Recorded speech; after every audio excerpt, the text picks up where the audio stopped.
Olha, Ananias, ontem a gente foi lembrado como o Dia Nacional de Combate ao Abuso e à Exploração Infantil. E nós vamos entender um pouco mais sobre a importância dessa data com a advogada, a doutora Camila Odorico, ela que é membro do Núcleo da Criança, a APAC. Bom dia, doutora Camila, a APAC. Bom Bom dia, seja dia. bem-vinda. Bom dia. Obrigada. Bom dia, Eli Lopes. Bom dia, Ananias. E bom dia a todos que estão nos assistindo. Bom, essa data do 18 de maio, ela foi criada com a Lei Federal 9.970 de 2000 e ela foi criada com o intuito de mobilizar a sociedade para defender os direitos das crianças e adolescentes em relação a abuso e exploração sexual. Doutora Camila, hoje a gente tem essa legislação que ela é uma legislação voltada exatamente para essa proteção da criança, mas na sua aplicação, no seu dia a dia, ela tem sido de fato efetiva? Sim, qualquer pessoa pode denunciar a violência sexual contra a criança e adolescente pelo Disque 100, pelo Conselho Tutelar, pelas delegacias especializadas. E é importante dizer que a criança ela tem todo o direito de receber a atenção psicossocial e que o agressor seja punido pelos seus crimes. Então, sim, a legislação ela é efetiva nesse sentido.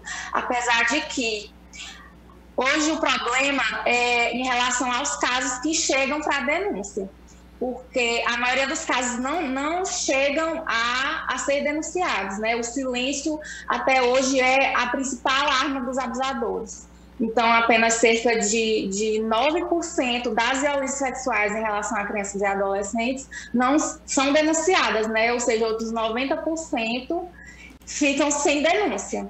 Então, por isso é importante essa mobilização, para que a sociedade entenda, para que aquele adulto que veja os sinais já possa proceder a uma denúncia.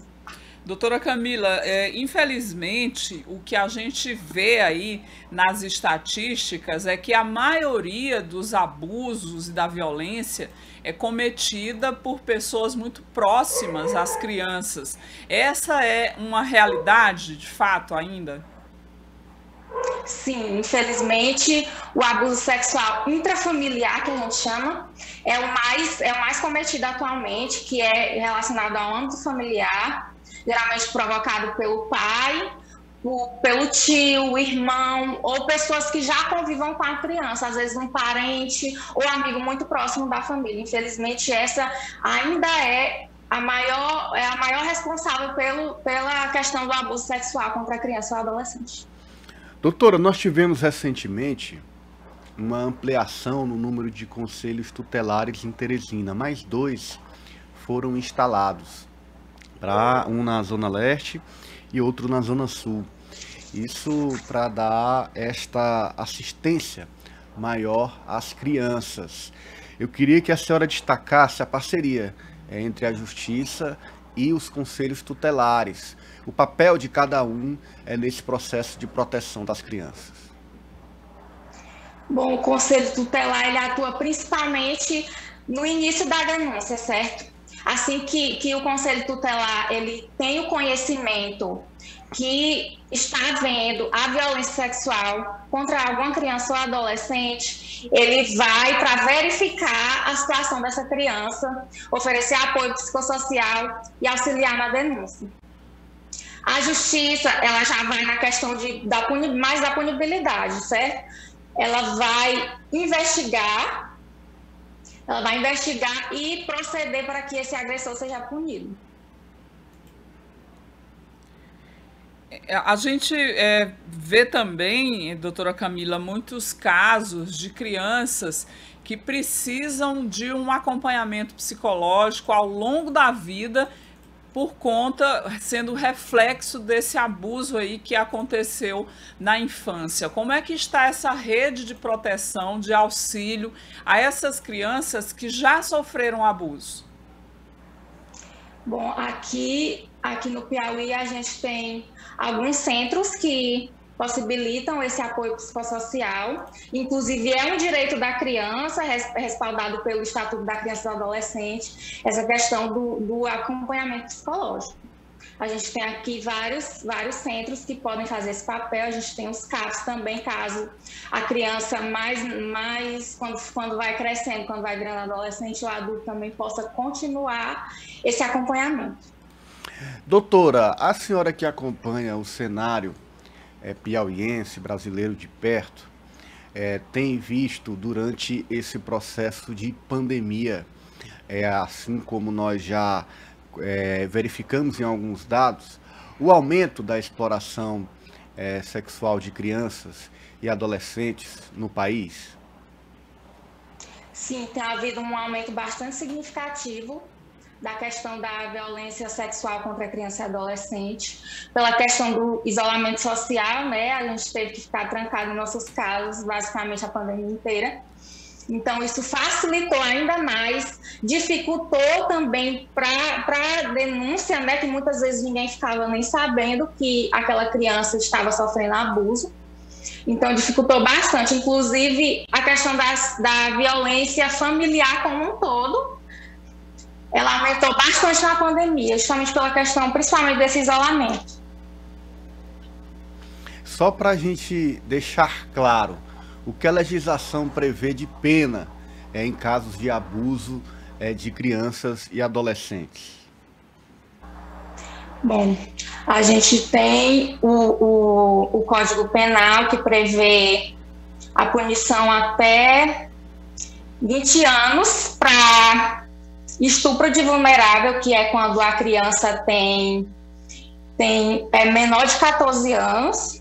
A gente tem também a importunação sexual e também quando a vítima de abuso sexual é um adolescente que é maior de 14 e menor de 18, a pena base do estupro ela vai aumentar, que a pena é de 12 anos. Então, essa pena vai aumentar se caso a violência for cometida contra adolescente.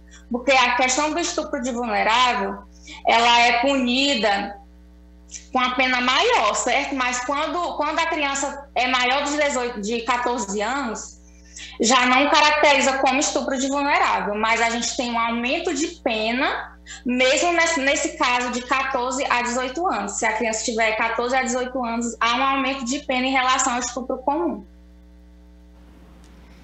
A gente percebe que já houve um avanço, não é, doutora, na legislação, na rede de proteção, mas é preciso que ainda avance muito mais, porque as pessoas que cometem violência estão escondidas dentro dos lares das crianças, né? É preciso que haja uma rede ainda maior e mais forte para proteger esses meninos e meninas que têm, às vezes, na maioria das vezes, um sofrimento silencioso, né? Eles têm vergonha de dizer e, às vezes, quando dizem que sofreram violência, as pessoas próximas, pai ou mãe, não acreditam neles. Sim, é verdade. Mas, assim, o silêncio, ele é a principal arma do abusador. Então, a gente incentiva sempre a denunciar. Incentivar sempre a criança a não ter medo de denunciar, ter coragem de denunciar, e também fazer a criança entender o que é o abuso. Muitas vezes a criança não entende que aquilo é um abuso. Então, é importante essa conscientização. O 18 de maio também vem nesse sentido. Então, para a criança, quando ela sofrer esse abuso, ela poder procurar a autoridade competente. A gente hoje tem o canal Disque 100, que é bastante importante, porque a denúncia pode ser feita anonimamente. E a partir do momento que alguém faz essa denúncia, a criança já está protegida pela lei, certo? Então, é importante sempre denunciar nesses casos, sempre. Assim, ao primeiro sinal, sempre denuncie. Muito bom, tá aí então. Quero agradecer o recado e a participação da doutora Camila Odorico, advogado, membro do Núcleo da Criança da APAC. Muito obrigado, doutora, pela entrevista hoje aqui no Diálogo Franco. Obrigada, doutora. Seja sempre muito bem-vinda. Obrigada. E esse foi o quadro Seu Direito de hoje. seu direito.